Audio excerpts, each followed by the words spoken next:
नमस्कार मेरे प्यारे दोस्तों, आपके अपने प्यार इनोवेशन वाईफाई स्टडी में आपका स्वागत है। Welcome to innovation wifi study. तो कैसे हैं आप? बढ़िया होंगे और आपकी तैयारी भी बढ़िया चल रही होगी। चलिए, बहुत बढ़िया। सभी दोस्तों को मेरा गुड इवनिंग, सभी दोस्तों को राम राम, सभी दोस्तों को मेरा ढेर सारा प्यार, सभी दोस्तों को नमस्कार। ठीक है ना? तो सभी को पता है भी हमारी डेली क्लास रहती है शाम 7 बजे, जिसमें हम केमिस्ट्री के क्वेश्चंस करते हैं, 13 क्वेश्चंस करते हैं। तो जितने भी दोस्त जुड़े हुए हैं, क्लास को लाइक नहीं किया है तो लाइक कर दीजिएगा, शेयर नहीं किया अपने फ्रेंड्स के पास तो शेयर कर दीजिएगा।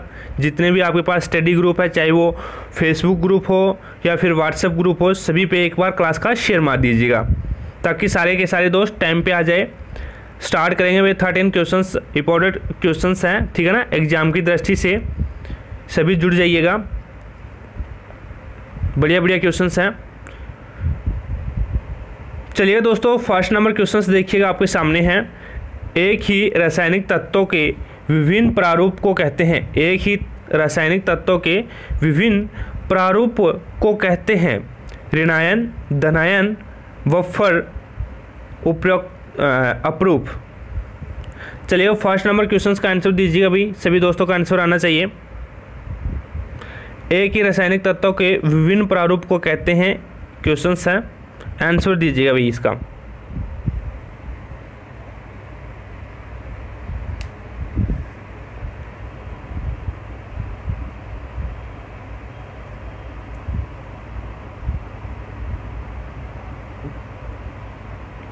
फर्स्ट नंबर क्वेश्चन में आपका राइट आंसर हो जाएगा अप्रूव, यानी डी ऑप्शन यहाँ पे आपका करेक्ट आंसर हो जाएगा।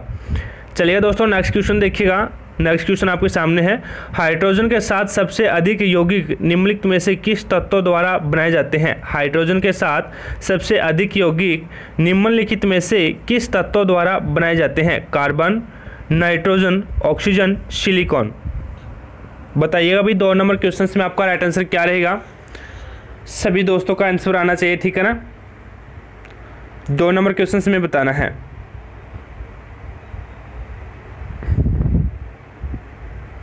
हाइड्रोजन के साथ सबसे अधिक यौगिक किस तत्व के द्वारा बनाए जाते हैं? तो 2 नंबर क्वेश्चन में आपका राइट आंसर हो जाएगा दोस्तों कार्बन, यानी ए ऑप्शन से यहाँ पे आपका करेक्ट आंसर हो जाएगा। चलिए दोस्तों, 3rd नंबर क्वेश्चन देखिएगा। कार्बन परमाणु में होते हैं, कार्बन परमाणु में होते हैं 4 ऑप्शंस है, 6 इलेक्ट्रॉन, 6 प्रोटॉन तथा 12 न्यूट्रॉन। बी ऑप्शन है 6 इलेक्ट्रॉन, 6 प्रोटॉन और 6 ही न्यूट्रॉन। सी ऑप्शन है ए व बी दोनों, और डी है इनमें से कोई नहीं।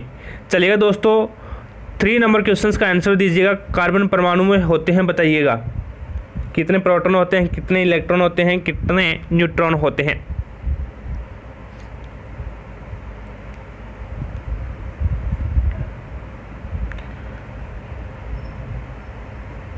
तो 3 नंबर क्वेश्चन में आपका राइट आंसर हो जाएगा दोस्तों, वो हो जाएगा 6 इलेक्ट्रॉन, 6 प्रोटॉन और 6 ही न्यूट्रॉन, यानी बी ऑप्शन यहाँ पे आपका करेक्ट आंसर हो जाएगा। 4 नंबर क्वेश्चन देखिएगा, आपके सामने है। सभी जैव यौगिकों का अनिवार्य मूल तत्व है। सभी जैव यौगिकों का अनिवार्य मूल तत्व है नाइट्रोजन, ऑक्सीजन, कार्बन, गंधक। चलिएगा, 4th नंबर क्वेश्चन का आंसर दीजिएगा, सभी दोस्तों का आंसर आना चाहिए, ठीक है ना?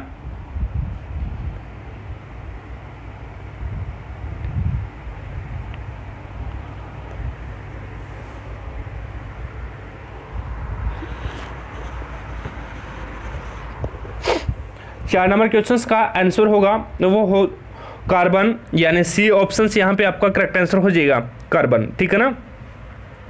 नेक्स्ट क्वेश्चन देखिए दोस्तों। नेक्स्ट क्वेश्चन आपके सामने है। कार्बन है एक धातु, अधातु, उपधातु, यौगिक। बताइएगा भाई कार्बन क्या है? एक धातु है, उपधातु है, अधातु है या फिर यौगिक है? सभी दोस्त बताइएगा, ठीक है ना?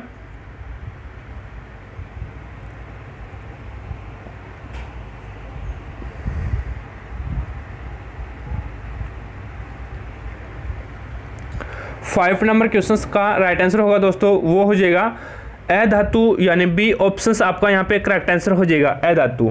बात आगे समझ में दोस्तों। चलिए नेक्स्ट क्वेश्चन पे। चलिए दोस्तों 6 नंबर क्वेश्चन देखिएगा आपके सामने है। पुराने तेल चित्रों के रंगों को फिर से उभारने के काम आता है। बहुत बार क्वेश्चन से रिपीट हो चुका है दोस्तों, ठीक है ना। हमने पीछे भी बहुत बार किया है क्लासों में। सभी का राइट आंसर आना चाहिए, ठीक है ना, टाइम नहीं लगना चाहिए। पुराने तेल चित्रों के रंगों को फिर से उभारने में काम आता है सल्फ्यूरिक अम्ल, ऑक्जेलिक अम्ल, हाइड्रोजन पेरोक्साइड, इनमें से कोई नहीं। चलिएगा दोस्तों 6 नंबर क्वेश्चन का आंसर दीजिएगा अभी।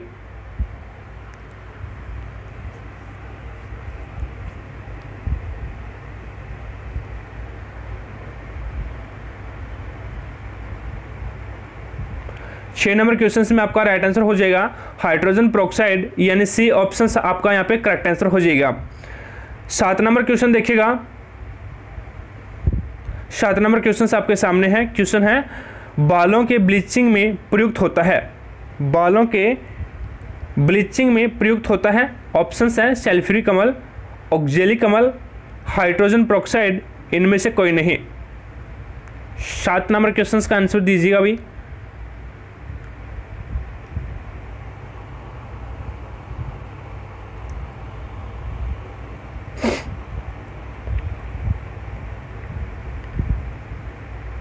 सात नंबर क्वेश्चन में आपका राइट आंसर हो जाएगा दोस्तों, वो होगा हाइड्रोजन पेरोक्साइड, यानी सी ऑप्शन से यहाँ पे आपका करेक्ट आंसर हो जाएगा। क्लियर हुआ यहाँ तक क्लियर हुआ दोस्तों। चलिए नेक्स्ट क्वेश्चन पे चलिए दोस्तों। 8 नंबर क्वेश्चन आपके सामने है। भारी जल एक प्रकार का है। क्वेश्चन है भारी जल एक प्रकार का है। शीतलक, मंदक, ऐस्यक, ईंधन। चलिएगा भाई 8 नंबर क्वेश्चंस का आंसर दीजिएगा। भारी जल एक प्रकार का है। सभी दोस्तों का आंसर आना चाहिए भी, ठीक है ना।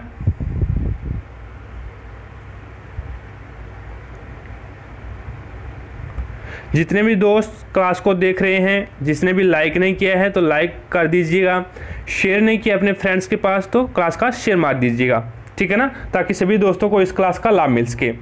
8 नंबर क्वेश्चन में आपका राइट आंसर हो जाएगा मंदक, यानी बी ऑप्शन से यहाँ पे आपका करेक्ट आंसर हो जाएगा। चलिएगा दोस्तों 9 नंबर क्वेश्चन देखिएगा। पानी में क्या होने पर उसे भारी पानी कहते हैं। पानी में क्या होने पर उसे भारी पानी का संज्ञा दी जाती है, D2O की संज्ञा दी जाती है। 4 ऑप्शंस है हाइड्रोजन का भारी समस्थानिक, ऑक्सीजन का भारी समस्थानिक, हाइड्रोजन परमाणुओं की संख्या, ये सभी। चलिए भाई 9 नंबर क्वेश्चन का आंसर दीजिएगा। सभी दोस्तों का आंसर आना चाहिए। पानी में क्या होने पर उसे भारी पानी कहते हैं।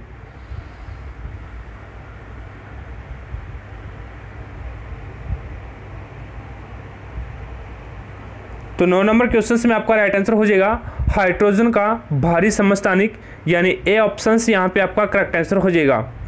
चलिएगा दोस्तों नेक्स्ट क्वेश्चन पे चलते हैं। नेक्स्ट क्वेश्चन आपके सामने है। भारी जल का अणुभार होता है। भारी जल का अणुभार होता है 18, 20, 22, 16। 10 नंबर क्वेश्चन का आंसर बताइएगा भी। सभी दोस्तों का आंसर आना चाहिए। जितने भी दोस्त क्लास को देख रहे हैं सभी का आंसर आना चाहिए, ठीक है ना। भारी जल का अणुभार होता है, तो यहाँ पे आपका राइट आंसर हो जाएगा 20, यानी बी ऑप्शन आपका यहाँ पे करेक्ट आंसर हो जाएगा। नेक्स्ट क्वेश्चन देखिएगा। न्यूक्लियर रिएक्टर में भारी जल का प्रयोग शीतलक के रूप में किया जाता है। न्यूक्लियर रिएक्टर में भारी जल का प्रयोग शीतलक के रूप में किया जाता है। ऑप्शंस है खनिज समृद्ध जल होता है, ओजेनीकृत जल होता है, भारी धातुओं के खनिजों से युक्त जल होता है, या फिर हाइड्रोजन से भारी आइसोटोप से युक्त जल होता है। बताइएगा भी न्यूक्लियर रिएक्टर में भारी जल का प्रयोग शीतलक के रूप में किया जाता है। क्यों किया जाता है भी, क्या होता है ऐसा उसमें।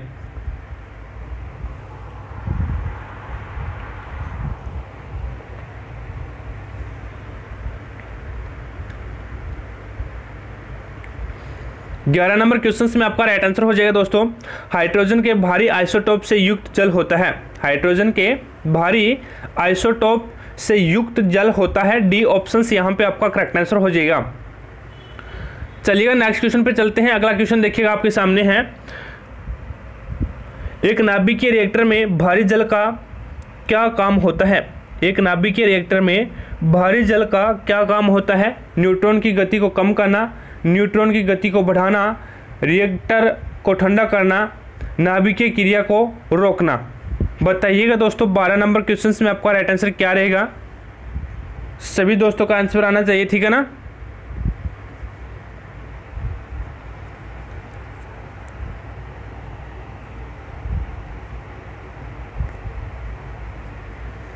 बारह नंबर क्वेश्चन में आपका राइट आंसर हो जाएगा न्यूट्रॉनों की गति को कम करना। ए ऑप्शन आपका यहाँ पे करेक्ट आंसर हो जाएगा, ठीक है ना।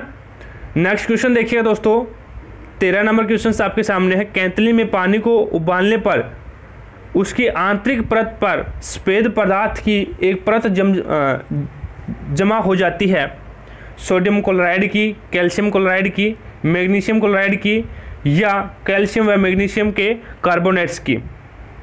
बताइएगा दोस्तों, केतली में पानी को उबालने पर उसकी आंतरिक सतह पे एक सफेद पदार्थ की एक परत जमा हो जाती है, तो वो किसकी परत जमा होती है आपको बताना है, ठीक है ना। 13 नंबर क्वेश्चन का आंसर दीजिएगा भी। सभी दोस्तों का आंसर आना चाहिए, ठीक है ना। जितने भी दोस्त क्लास को देख रहे हैं उन सभी का आंसर आना चाहिए, सभी दोस्त आंसर देंगे। 13 नंबर क्वेश्चन का आंसर बताइएगा भी। तो आपका आंसर रहेगा कैल्शियम व मैग्नीशियम के कार्बोनेट्स की परत जमा हो जाती है, यानी डी ऑप्शन यहाँ पे आपका करेक्ट आंसर हो जाएगा। क्लियर हुआ यहाँ तक। नेक्स्ट क्वेश्चन देखिएगा दोस्तों, आपके सामने है। जल की अस्थायी कठोरता किसकी मौजूदगी के कारण होती है? जल की अस्थायी कठोरता है वो किसकी मौजूदगी के कारण होती है? ऑप्शंस है कैल्शियम और मैग्नीशियम के बाइकार्बोनेट के कारण, कैल्शियम व मैग्नीशियम के सल्फेट के कारण, कैल्शियम और मैग्नीशियम के नाइट्रेट के कारण, या इनमें से कोई नहीं। चलिएगा दोस्तों 14 नंबर क्वेश्चंस का आंसर देंगे भी। सभी दोस्तों का आंसर आना चाहिए, ठीक है ना। जल की अस्थायी कठोरता किसकी मौजूदगी के कारण उत्पन्न होती है? बढ़िया बढ़िया क्वेश्चन सभी, क्वेश्चनों का लेवल भी ठीक है ना। चौदह नंबर क्वेश्चंस का आंसर देंगे भी सभी दोस्त, जितने भी दोस्त क्लास को देख रहे हैं सभी का आंसर आना चाहिए, ठीक है ना।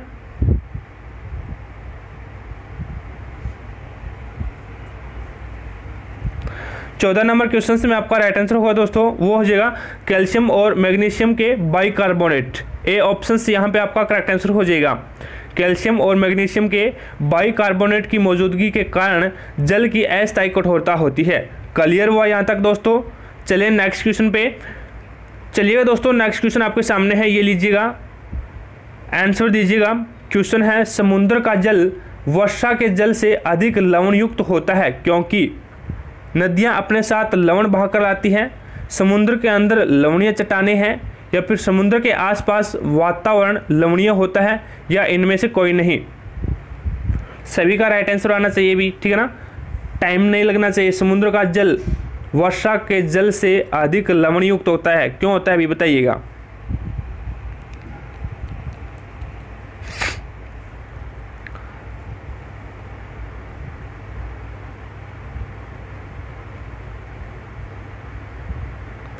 पंद्रह नंबर क्वेश्चन से में आपका राइट आंसर हो जाएगा, नदियां अपने साथ लवण बहाकर लाती है, ठीक है ना। नदियां अपने साथ लवण बहा के लाती है। ए ऑप्शन आपका यहाँ पे करेक्ट आंसर हो जाएगा। चलिएगा दोस्तों 16 नंबर क्वेश्चन देखिएगा। समुद्री जल से शुद्ध जल किस प्रक्रिया द्वारा प्राप्त किया जा सकता है? समुद्री जल से शुद्ध जल किस प्रक्रिया द्वारा प्राप्त किया जा सकता है? आसवन द्वारा, संघनन द्वारा, वाष्पन द्वारा, इनमें से कोई नहीं। चलिएगा भी दोस्तों 16 नंबर क्वेश्चंस का आंसर दीजिएगा। सभी दोस्तों का आंसर आना चाहिए। समुद्री जल से शुद्ध जल किस प्रक्रिया द्वारा प्राप्त किया जाता है?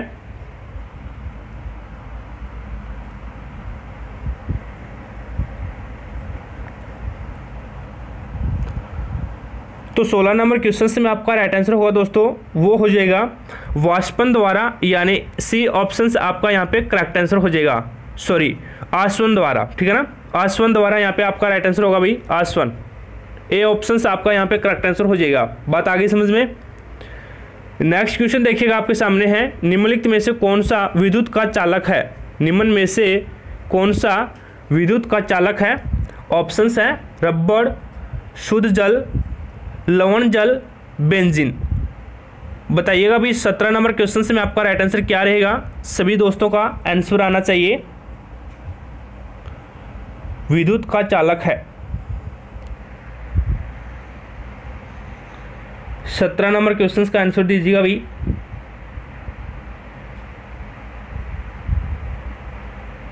सत्रह नंबर क्वेश्चन से में आपका राइट आंसर होगा वो हो जाएगा लवण जल, यानी सी ऑप्शन आपका यहाँ पे करेक्ट आंसर हो जाएगा। ठीक है ना, बात आगे समझ में क्लियर हुआ यहाँ तक। चलिएगा दोस्तों 18 नंबर क्वेश्चन देखिएगा आपके सामने है। पोटेशियम परमैंगनेट जल को कीटाणुनाशक बना देता है, या फिर स्वादिष्ट बना देता है, या पारदर्शक बना देता है, या फिर दुर्गंध मुक्त बना देता है। बताइएगा भाई 18 नंबर क्वेश्चन में आपका राइट आंसर क्या रहेगा। सभी दोस्तों का आंसर आना चाहिए। ठीक है ना, जितने भी दोस्त क्लास को देख रहे हैं सभी का आंसर आना चाहिए।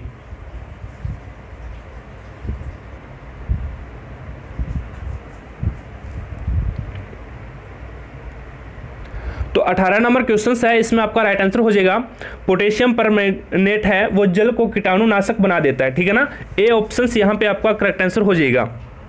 बात आगे समझ में क्लियर हुआ यहाँ तक। चलिए नेक्स्ट क्वेश्चन पे चलिएगा दोस्तों। 19 नंबर क्वेश्चन आपके सामने है, ये लीजिएगा, आंसर दीजिएगा भी सभी दोस्त।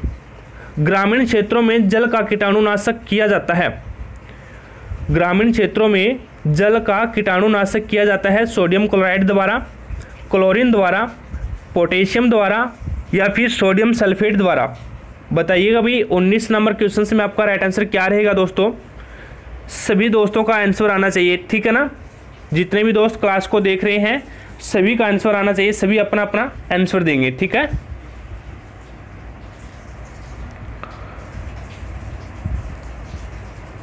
उन्नीस नंबर क्वेश्चन में आपका राइट आंसर होगा दोस्तों वो हो जाएगा क्लोरीन, यानी बी ऑप्शन आपका यहाँ पे करेक्ट आंसर हो जाएगा क्लोरीन द्वारा। ग्रामीण क्षेत्रों में जल का कीटाणुनाशक किया जाता है, क्लोरीन द्वारा किया जाता है।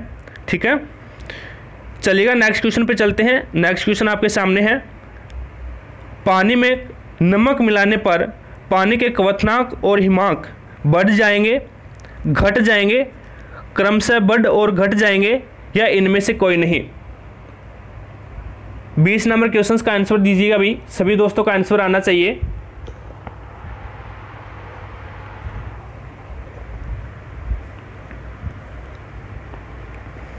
पानी में अगर नमक मिलाएंगे तो पानी के क्वथनांक और हिमांक बताइएगा भी बढ़ेंगे घटेंगे, क्या होगा।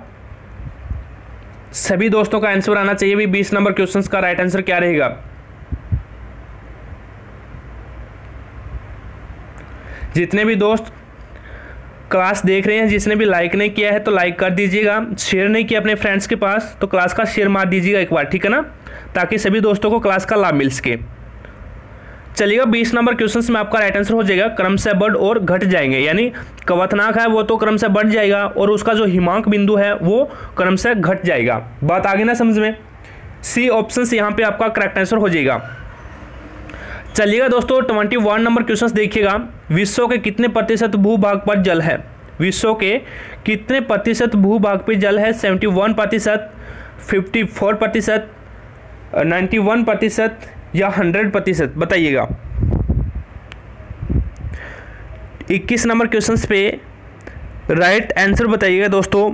विश्व के कितने प्रतिशत भूभाग पे जल है, तो 100% तो कभी नहीं हो सकता भाई। 100% पे जल होगा तो हम कहाँ पे रहेंगे, है ना।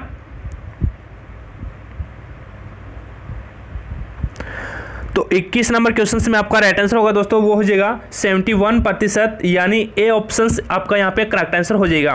बात आगे समझ में। चलिएगा दोस्तों 22 नंबर क्वेश्चन पे चलते हैं। 22 नंबर क्वेश्चन आपके सामने है।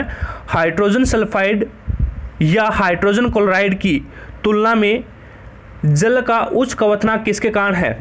हाइड्रोजन सल्फाइड या हाइड्रोजन क्लोराइड की तुलना में जल का उच्च क्वथनांक किसके कारण है। ऑप्शन है ध्रुवीय सहसंयोजक आबंध, हाइड्रोजन आबंध, वांडरवाल्स आकर्षण और रोदन। चलिएगा 22 नंबर क्वेश्चन में आंसर बताइएगा भी। आपका राइट आंसर क्या रहेगा दोस्तों 22 नंबर क्वेश्चन में। सभी दोस्तों का आंसर आना चाहिए। ठीक है ना, जितने भी दोस्त क्लास को देख रहे हैं सभी का आंसर आना चाहिए।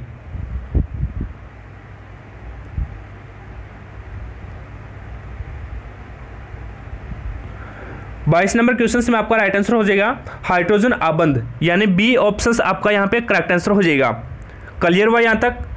चलिएगा दोस्तों 23 नंबर क्वेश्चन देखिएगा, जल का घनत्व किस तापमान पर सर्वाधिक होता है? जल का घनत्व किस तापमान पे सर्वाधिक होता है? क्वेश्चन बहुत बार पूछा गया है कंपटीशन एग्जाम में भी, ठीक है ना। 23 नंबर क्वेश्चन का आंसर बताइएगा भी, सभी दोस्तों का आंसर आना चाहिए, टाइम नहीं लगना चाहिए इसमें। जल का घनत्व किस तापमान पे अधिक होता है? 0 degree centigrade, 4 degree centigrade, 50 degree centigrade, -27 degree centigrade. तो 23 नंबर क्वेश्चन में आपका राइट आंसर होगा दोस्तों वो हो जाएगा 4 डिग्री सेंटीग्रेड, यानी बी ऑप्शन आपका यहाँ पे करेक्ट आंसर हो जाएगा। क्लियर हुआ यहाँ तक दोस्तों? चलिए नेक्स्ट क्वेश्चन पे चलिएगा।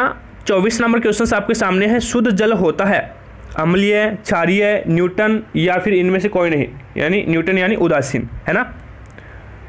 24 नंबर क्वेश्चन में आंसर दीजिएगा भी, शुद्ध जल होता है, सभी को पता होना चाहिए, सभी का राइट आंसर आना चाहिए भी, ठीक है ना।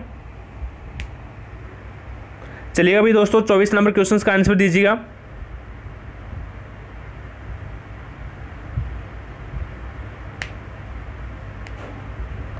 तो यहाँ पे आपका राइट आंसर होगा उदासीन, यानी सी ऑप्शंस आपका यहाँ पे करेक्ट आंसर हो जाएगा। चलिएगा दोस्तों 25 नंबर क्वेश्चन देखिएगा आपके सामने है, भार के अनुपात में जल में हाइड्रोजन व ऑक्सीजन का रेशियो बताना है। भार के अनुपात में क्वेश्चंस ये भी हमने पीछे वाली क्लासों में, पिछली जो क्लासें हमने पढ़ी थी उसमें कर लिया है, ठीक है ना।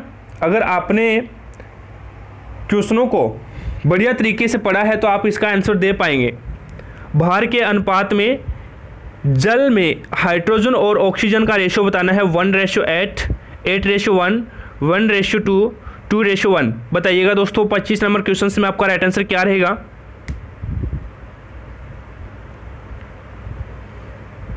हाइड्रोजन और ऑक्सीजन का रेशियो क्या रहता है बताइएगा, भार के अनुपात में बताना है।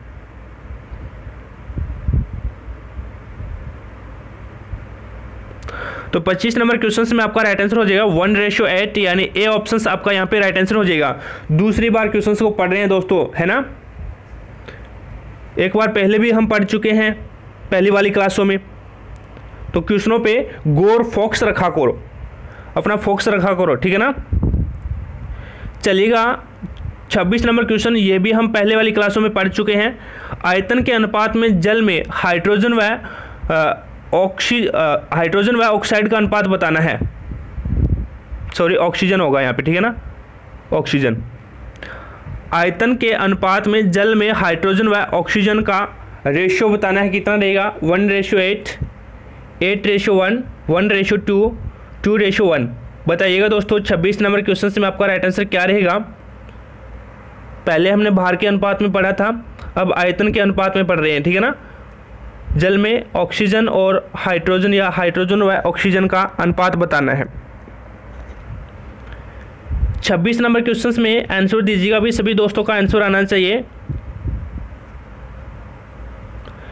जितने भी दोस्त क्लास को देख रहे हैं लाइक नहीं किया है तो लाइक कर दीजिएगा, शेयर नहीं किया अपने फ्रेंड्स के पास तो शेयर मार दीजिएगा, ठीक है ना। चलिएगा 26 नंबर क्वेश्चन में आपका राइट आंसर हो जाएगा 2:1, यानी डी ऑप्शन आपका यहाँ पे करेक्ट आंसर हो जाएगा। बात आगे समझ में। चलिएगा दोस्तों 27 नंबर क्वेश्चन देखिएगा आपके सामने है, जल एक उत्कृष्ट विलायक है क्योंकि इसके अणु हल्के भार वाले होते हैं, उदासीन होते हैं, अत्यधिक ध्रुवीय होते हैं या फिर अध्रुवीय होते हैं। बताइएगा भी, जल एक उत्कृष्ट विलायक है क्योंकि इसके अणु बताइएगा। 27 नंबर क्वेश्चन में आंसर बताइएगा, ठीक है ना, क्या रहेगा। सभी दोस्तों का आंसर आना चाहिए, जितने भी दोस्त जुड़े हुए हैं सभी का आंसर आना चाहिए, ठीक है।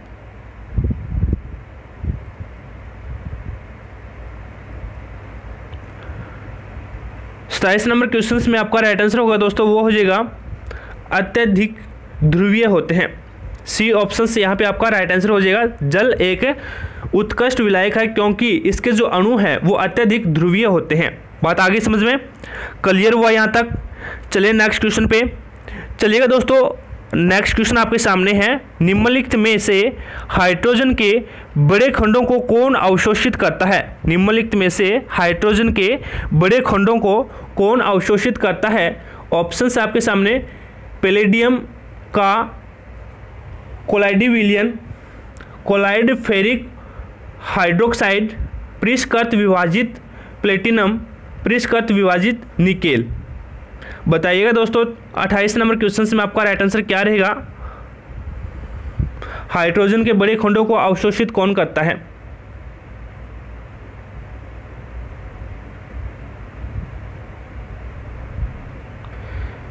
सभी दोस्तों का आंसर आना चाहिए, ठीक है ना। तो 28 नंबर क्वेश्चन में आपका राइट आंसर हो जाएगा पैलेडियम का कोलाइडिविलियम। ए ऑप्शन आपका यहाँ पे करेक्ट आंसर हो जाएगा, पैलेडियम का कोलाइडिविलियन। क्लियर हुआ? चलिएगा दोस्तों अगले क्वेश्चन पे चलते हैं। अगला क्वेश्चन आपके सामने है, खाना पकाने के तेल को किस प्रक्रिया द्वारा वनस्पति घी में परिवर्तित किया जाता है? ये भी हमने बहुत बार पढ़ा है क्वेश्चन पहली वाली क्लासों में। अगर आपने अच्छी तरीके से क्वेश्चन को पढ़ा है तो आप इसका आसान से आंसर दे पाओगे, ठीक है ना।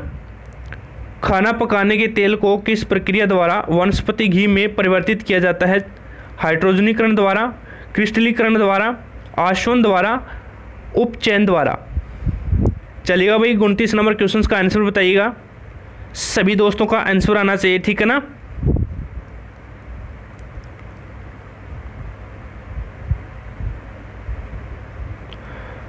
उनतीस नंबर क्वेश्चन में आपका राइट आंसर होगा हाइड्रोजनीकरण द्वारा, यानी ए ऑप्शन से आप यहाँ पे आपका राइट आंसर हो जाएगा हाइड्रोजनीकरण द्वारा। क्लियर हुआ? चलिएगा दोस्तों आज की क्लास का लास्ट क्वेश्चन देखते हैं। लास्ट क्वेश्चन आपके सामने है, वनस्पति घी के निर्माण में कौन सी गैस प्रयुक्त होती है? वनस्पति घी के निर्माण में कौन सी गैस प्रयुक्त होती है? Nitrogen, hydrogen, neon, carbon dioxide. चलिएगा भाई 30 नंबर क्वेश्चन का आंसर बताइएगा, राइट आंसर क्या रहेगा? वनस्पति घी के निर्माण में कौन सी गैस प्रयुक्त होती है? सभी दोस्तों का आंसर आना चाहिए, जितने भी दोस्त क्लास को देख रहे हैं सभी का आंसर आना चाहिए।